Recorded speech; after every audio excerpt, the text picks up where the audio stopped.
Okay, class. So yesterday we discussed about payment or performance as a means of extinguishing obligations, and we ended up with this slide regarding the legal tender in the Philippines.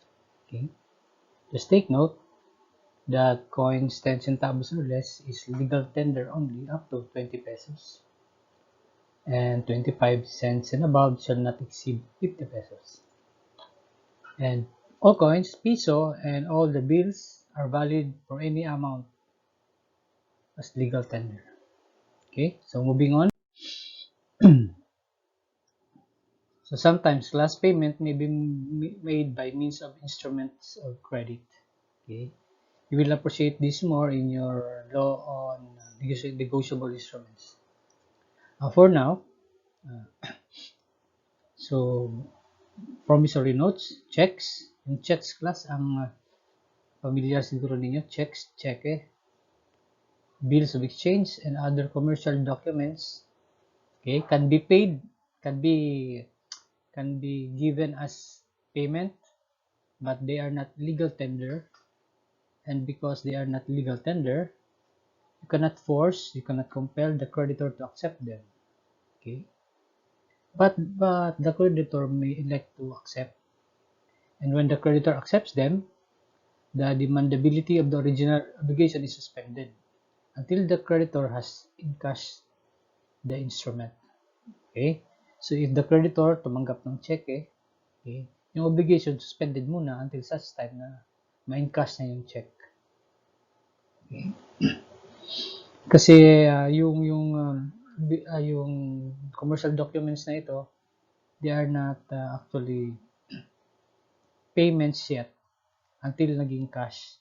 So pag naging cash sila, that is only the time na the payment will be effected. Okay? So when the commercial document is dishonored, ibig sabihin, tumalbog, that is the time that the creditor may bring an action for the non-payment by the debtor.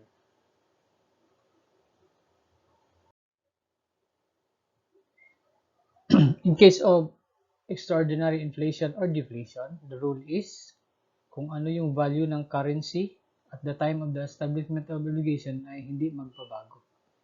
Di ba class inflation is when the value of your money decreases, kabaliktaran naman ang deflation. So kahit na the value of money increased or decreased by passage of time, the amount, the value of the original obligation will be the basis of the payment. Unless the parties agree na i-revalue yung original obligation.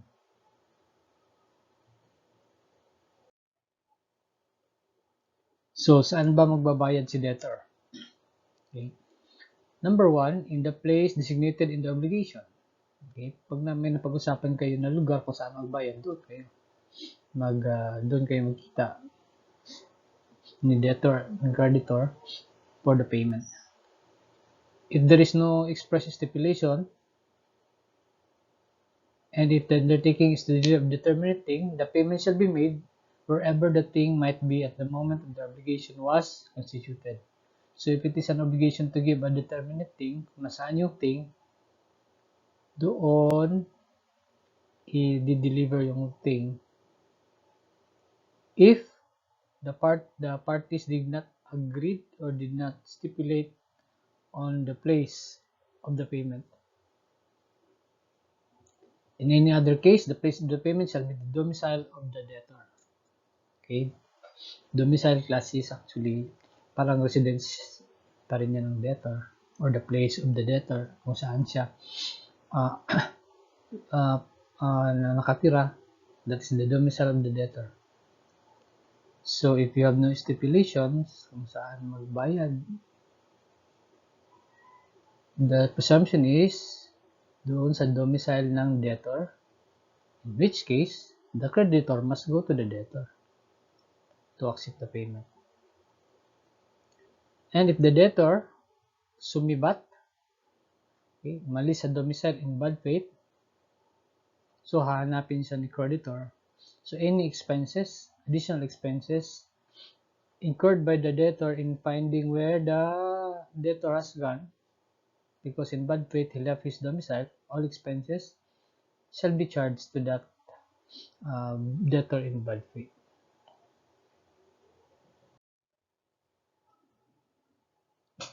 Can class 1, 2, 3, 4. Special forms of payment. These are very important. Laging lumalabas sa board exam. So you have to familiarize yourselves with this. Okay. Dación in payment. In English yan. Okay. In Spanish or Latin, dación in pago. Pago class means payment. Kaya lang sa atin, ang pago is di nagbayad. Pero actually, pago means payment. Number 2, application of payment. Number 3, payment by session. Number 4, tender of payment and consignation. So we will discuss this one by one, starting with this dación in pago or dación in payment, or sometimes called adjudicación in pago. Pareho lang sila kasi synonymous sa silang tatlo. Whereby property is alienated to the creditor in satisfaction of a debt in money and governed by the law of sales. Example, A borrowed 10,000 from B. So, money, utang, debt. Instead of paying 10,000 to B, A gave his cell phone as payment, which B accepted. Okay. The in pago class is instead of paying an amount, you give a thing as payment which the creditor accepted. So, kaya isa governed by law on sales class kasi ang utang mo is pera, binayad mo thing. So, lumalabas dyan na parang binili, sa example, binili ni A, ni B, yung cellphone ni A. Okay? So, the dación in pago is payment instead of cash, payment of a thing which the creditor will accept as payment. And in this case, kapag dación in pago, the law on sales will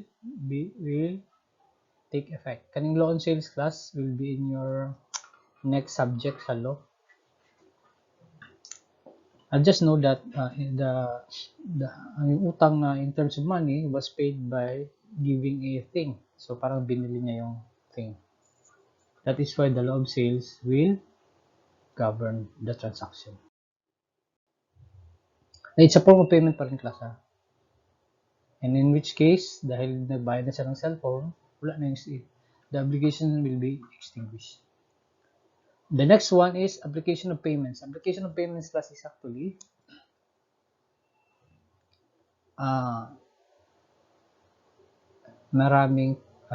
is the designation of a debt to which the payment should be applied when the debtor has various debts of the same kind with the same creditor. So, application of payment class will only apply kapag marami siyang utang. Yung debtor, marami siyang utang, various debts na of the same kind with the same creditor. Okay, paano yan? Ganihan mong good class dito sa dación in pago, isa lang ang creditor, isa ang debtor, then isa lang ang utang, ang pinangbayad niya cellphone. This time, marami utang ang debtor sa isang creditor, tapos pare-pareho. Requisites, there must only be one debtor and one creditor. Okay? And then there are two or more debts, and the debts must be in kind, or the same kind, I mean, and the debts are due and demandable. The payment is not sufficient. So, kulang pambayad. Maraming utang, nagbayad, pero kulang. So, application of payment means saan mo i-apply yung payment. Kasi maraming utang. Saan doon na utang ang considered na pay. That is what is meant by application of payment. So, the debtor may declare at the time of the making the payment to which the payment must be applied. Once accepted by the creditor, it becomes irrevocable unless the creditor consents. First, let us say, for example, class, si A may utang kay B duha. Ang isa in the amount of 5,000. Let us say, for example, inutang last month, September. And this month, nag-utang na naman siya, 10,000. for the month of October sa dalawang utang niya. And for example, nagbayad siya ng 3,000 lang. So at the time of payment, pwede niya i-declare kung asan i-apply nga payment. Kung sa 5,000 ba siya i-deduct or sa 10,000. Okay? Kasi nga dalawang utang niya and then kulang ang pambayad. So the rule is, at the time na nagbayad si debtor, he can declare kung asa i-apply ang payment na kulang. So he can say, i-minus na dito sa 5,000 or dito sa 10,000. Okay, once the creditor accepts the application of the payment, then it becomes irrevocable. Number 2, if the debtor does not apply, okay, halimbawa si debtor, nagbigay lang ng pera, hindi niya naman sinabi para saan niya na utang, the creditor may make the designation by specifying the receipt. Sulat ni creditor sa resibo kung para asa to na siya nabayad. Bayad ba to sa first na utang o sa second na utang? Okay. Number 3, if the creditor has not also applied the payment will be applied to the most onerous debt. Okay, if wala nag-ingon si debtor kung asa i-apply ang payment, the creditor also did not state in the receipt kung asa to siya na payment, the payment will be applied to the most onerous debt. Onerous class meaning mabigat na utang. Let's say, for example, the first utang is 5,000, wala interest. The second utang is 10,000, may interest. Ano mas mabigat class? Ang 10,000 na may interest. Yun ang onerous na debt. Mas mabigat. Kaya in case na silent silang dalawa kung asa i-apply ang payment, the 3,000 na payment, dito i-deduct sa 10,000 kasi yun ang mabigat na utang dahil may interest. Okay? Number 4, if all the debts are of the same nature and burden, the payment shall be made to all of them proportionately. So, for example, kasi walang onerous debt kasi pareho silang walang interest. 5,000, walang interest. 10,000 na utang, wala din interest. So, in that case, i-proportionate na lang. Okay? Proportionate na lang. Ang proportion para sa 5,000 i-minus. Another proportion for the 10,000 na debt, i-minus din sa 10,000. So, i-proportionate ang pag-apply sa payment. Number 5, if the debt produces interest, payment of the principal shall not be deemed to have been made until the interest have been covered. Ibig sabihin kas, pag may utang ka na may interest, kulang ang bayad mo, yung bayad mo will be applied first sa interest bago sa principal. Of course, the parties can always agree kung asa i-apply sa interest ba sa principal. Okay? Kapag nag-agree naman silang dalawa, valid naman yan, hindi naman yan against the law. But if the parties are silent, kung asa i-apply ang bayad, the bayad is considered to be applied first dito sa interest bago later on sa principal. So, unahon bayad ang interest dapat. Number 3 class sa special payment is payment by session. Take note of this class, ang payment by session is always lumalabas sa board exam, and then gina-confuse ng mga students ang payment by session dito sa dasyon in pago or dasyon in payment. Sa maning payment and session class is the assignment or abandonment of all properties of the debtor for the benefit of his creditors in order that the latter may sell the same and apply the proceeds thereof to the satisfaction of all credits. In Tagalog class, si debtor, maraming creditor, marami siyang inutangan. Si A, giutangan niya, si B, giutangan niya, si C, giutangan niya. Okay? And para makabayad ng utang, ang lahat ng properties niya is ibibenta. Auction sale siguro yun. And the proceeds, yung nakuha na pera from the benta, will be used to pay off the utang kay A, kay B, kay C. Take note class ha. Gani ha, sa daysyon in payment or sa dasyon in pago, Isa lang ang debtor, isa ang creditor, isa lang utang. Imbis na magbayad og kwarta, gibayad niya cellphone. In that case, law on sales ang masunod. Kaning payment by session class, okay? Isa lang ang debtor, pero daghan siya ang creditor, si A, si B, at si C. So para makabayad siya, lahat ng properties niya, i-turn over para ibenta, and lahat ng napagbentahan, yung pera, will be used to be applied sa payment kay A, kay B, and kay C. So the requisites is, the debtor has 2 or more creditors, the debtor is insolvent, ibig sabihin class, ang insolvent is, the debtor has more liabilities than assets.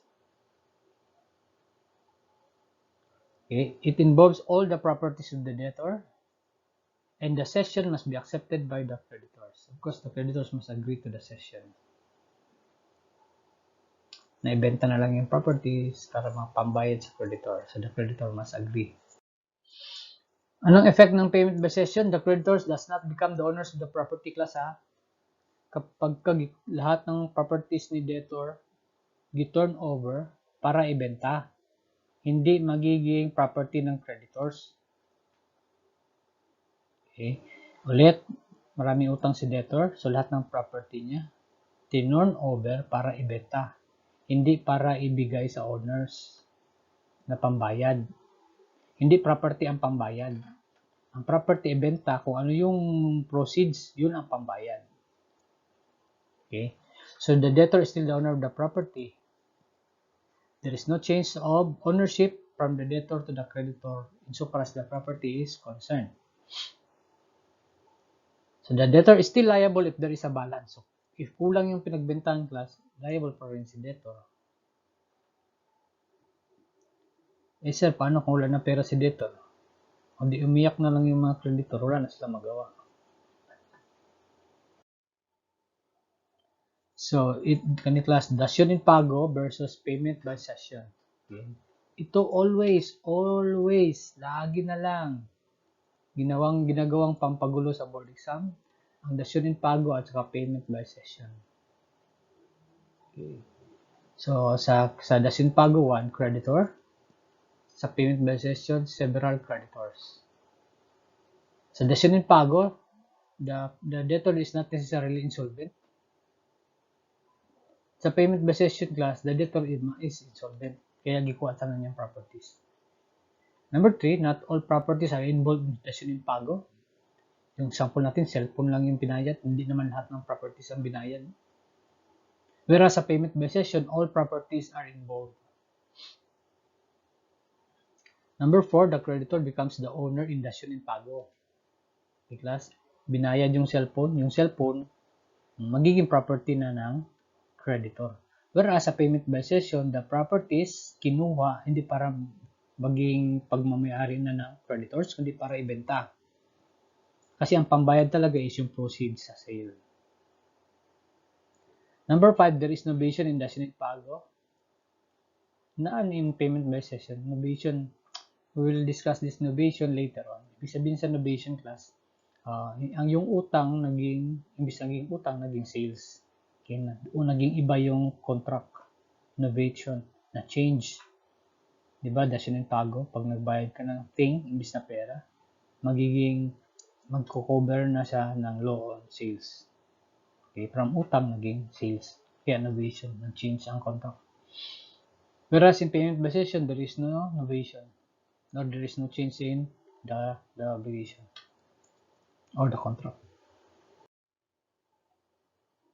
Tender payment and consignation. This is the last form of the special payment. Tender of payment class is the act of the part of the debtor offering. I-offer niya ang payment niya.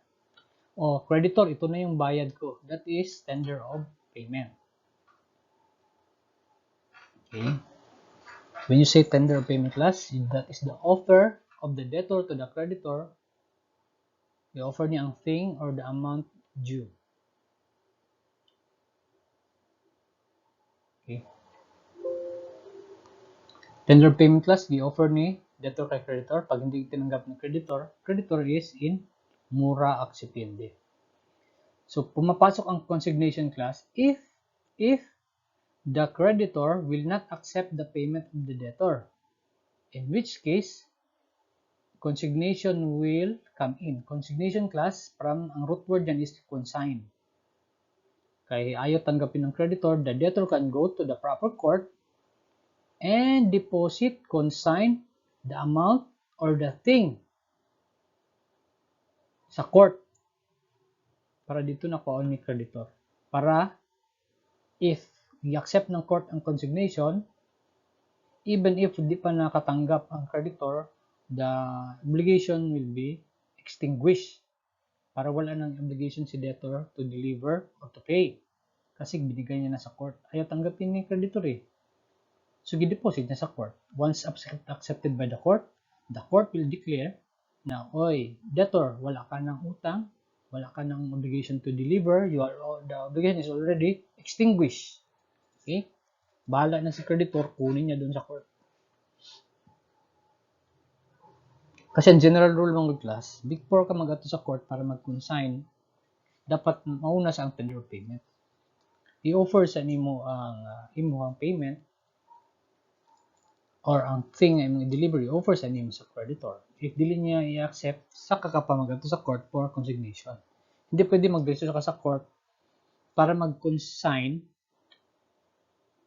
if wala ka pa nag-tender payment sa creditor. Okay? Pero na-exception na ng class later on.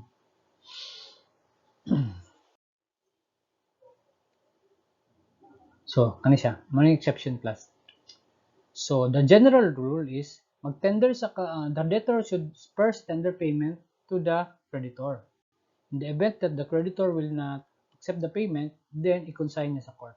Consignation will now come in.